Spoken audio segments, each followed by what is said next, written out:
بسم اللہ الرحمن الرحیم۔ السلام علیکم ورحمۃ اللہ وبرکاتہ۔ حضرت سلیمان علیہ السلام نے جنات کو حکم دیا تھا کہ وہ ان کے لیے ایک محل تعمیر کریں۔ بس جب وہ محل تعمیر ہو گیا، حضرت سلیمان علیہ السلام خفیہ طور پر اس محل میں داخل ہوئے تاکہ اس میں آرام کریں۔ بس ایک نوجوان آپ کے محل میں داخل ہوا اور آپ کے پاس پہنچ گیا۔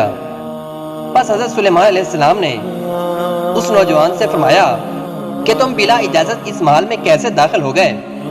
تو اس نوجوان نے کہا کہ اجازت لے کر محل میں داخل ہوا ہوں۔ حضرت سلیمان علیہ السلام نے فرمایا کہ تمہیں کس نے اجازت دی ہے؟ اس پر نوجوان نے کہا مجھے اس محل کے مالک نے اجازت دی ہے۔ حضرت سلیمان علیہ السلام سمجھ گئے کہ یہ ملک الموت ہے اور یہ اس لیے آیا ہے تاکہ میری روح قبض کر لے۔ چنانچہ حضرت سلیمان علیہ السلام نے اپنے عصا پر ٹیک لگائی اور بیت المقدس کی تعمیر کا کام جاری تھا۔ اس لیے اللہ تبارک و تعالیٰ سے دعا کی کہ اللہ تعالیٰ بیت المقدس کی تعمیر جن و انس کے ہاتھوں پورا فرما۔ دوستو، ہمیں سپورٹ کرنے کے لیے ہمارے چینل کو سبسکرائب کریں اور ساتھ ہی گھنٹی کے آئیکن کو بھی دبا دیں تاکہ ہماری آنے والی ہر ویڈیو کی نوٹیفیکیشن آپ کو پہنچ جائے۔ اس کے بعد ملک الموت نے آپ کی روح قبض کر لی۔ چنانچہ جب بیت المقدس کی تعمیر مکمل ہو گئی تو حضرت سلیمان علیہ السلام کے عصا میں گھن کا کیڑا پیدا ہو گیا اور اس کیڑے نے آپ کے عصا کو کھا کھا کر کھوکھلا کر دیا۔ بس وہ ٹوٹ گیا اور حضرت سلیمان علیہ السلام بھی گر پڑے۔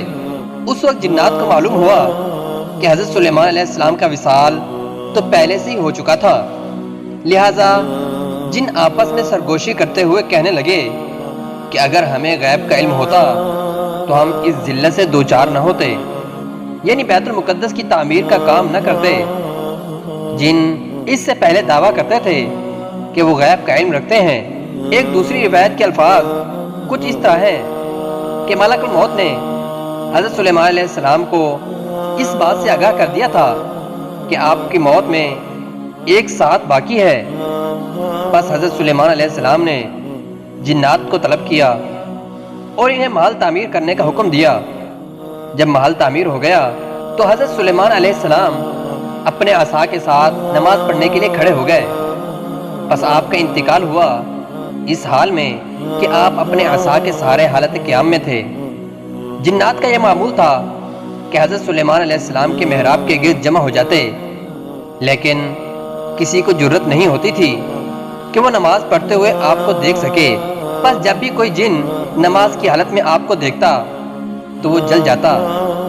ایک جن آپ کے قریب سے گزرا تو اسے کسی قسم کی آواز سنائی نہیں دی، وہ چلا گیا اور واپسی پر آپ کو سلام کیا، لیکن حضرت سلیمان علیہ السلام کی طرف سے سلام کا جواب نہ سن کر جن نے حضرت سلیمان علیہ السلام کو غور سے دیکھا تو اسے معلوم ہوا کہ آپ کی وفات ہو چکی ہے۔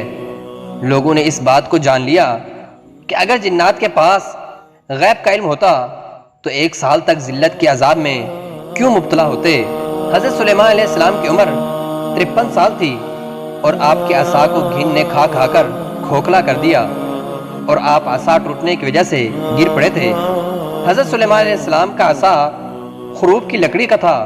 حضرت سلیمان علیہ السلام بیت المقدس میں عبادت فرماتے تھے تو ہر سال آپ کے محراب میں ایک درخت اگتا تھا۔ بس آپ اس سے سوال کرتے تیرا کیا نام ہے؟ بس وہ درخت جواب دیتا کہ میرا فلاں نام ہے۔ حضرت سلیمان علیہ السلام پوچھتے کہ تو کس چیز کے لیے کارآمد ہے؟ بس وہ درخت عرض کرتا کہ میں فلاں کام کے لیے کارآمد ہوں۔ بس اگر وہ درخت پھلدار بونے کے قابل ہوتا تو آپ اسے اکھڑوا دیتے۔ آپ حسب معمول بیٹھے ہوئے تھے کہ آپ کو ایک درخت اپنے سامنے اگا ہوا نظر آیا۔ آپ نے اس سے پوچھا تیرا کیا نام ہے؟